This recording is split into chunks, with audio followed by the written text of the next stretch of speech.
राज्यपाल ने कहा, गाय हमारी माता, लेकिन सही तरीके से नहीं करते सेवा। जो इस प्रकार के कार्यक्रम को संपादित कराया है, मैं समझता हूं कि विशेष तौर पर योगदान तो हमारे माननीय मंत्री श्री अनिरुद्ध जी का है।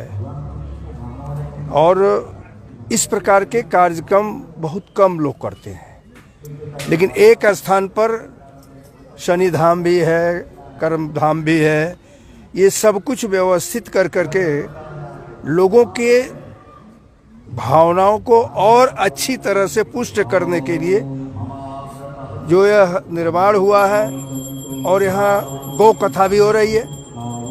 मतलब गाय को हम माता मानते हैं, लेकिन गाय की सेवा नहीं करते हैं। यहाँ आकर के मैंने ये देखा कि माता मानने के साथ उनकी सेवा भी हो रही है। तो मैं समझ रहा हूँ कि यह बहुत ही अद्भुत कार्य है जो इस गोवर्धन धाम संस्था ने शुरू किया है, अनिरुद्ध जी ने शुरू किया है। मैं इन सभी लोगों को साधुवाद देता हूँ कि सनातन की परंपरा को इन्होंने पूरी तौर पर और अधिक जागृत करने का काम किया, क्योंकि कर्मकांड बहुत महत्वपूर्ण है और वो यहाँ पर जो है हो रहा है। यहाँ से लोग अन्य स्थानों पर जाकर करके अपने कर्म को करने के दृष्टि से जाते हैं। अब यही संपादित कर लेंगे पंडितों के द्वारा और लोगों के द्वारा। और मैं बार बार इस समिति को भी, अनिरुद्ध जी को भी इसके लिए साधुवाद देता हूँ। सर, गौ माता, राष्ट्र माता लंबे वक्त से एक मांग पूरे देश भर में चल रही है, क्या आप भी इसके समर्थक हैं व्यक्तिगत तौर पर?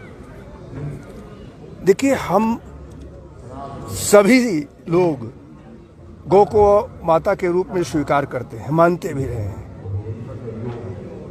पूज्य करपात्री जी महाराज ने इसके लिए बहुत बड़ा संघर्ष किया था और शायद हो सकता है कि बहुत से लोगों को न मालूम हो, लेकिन उस समय न जाने कितने लोग उस आंदोलन में अपने प्राणों की आहुति भी दिए थे।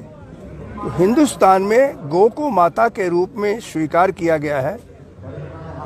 हर सनातनी, हर भारतवंशी उसको एक मान्यता के रूप में देता है कि गौ मेरी माता है, जिसमें 64 करोड़ देवी और देवताओं का वास होता है, पूंछ से लेकर के सींग तक।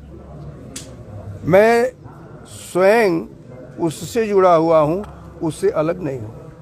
सर, अगर आप उत्तर देना चाहें, एक राजनीतिक सवाल है। होशियार सिंह जी जो पूर्व में निर्दलीय विधायक थे, उनकी एक शिकायत आपको मिली है, क्या मिल गई है सर शिकायत, या उस पर कोई कार्रवाई? इतने अच्छे वातावरण में राजनीतिक सवाल जरूरी थोड़ा है। अनुमति लेकर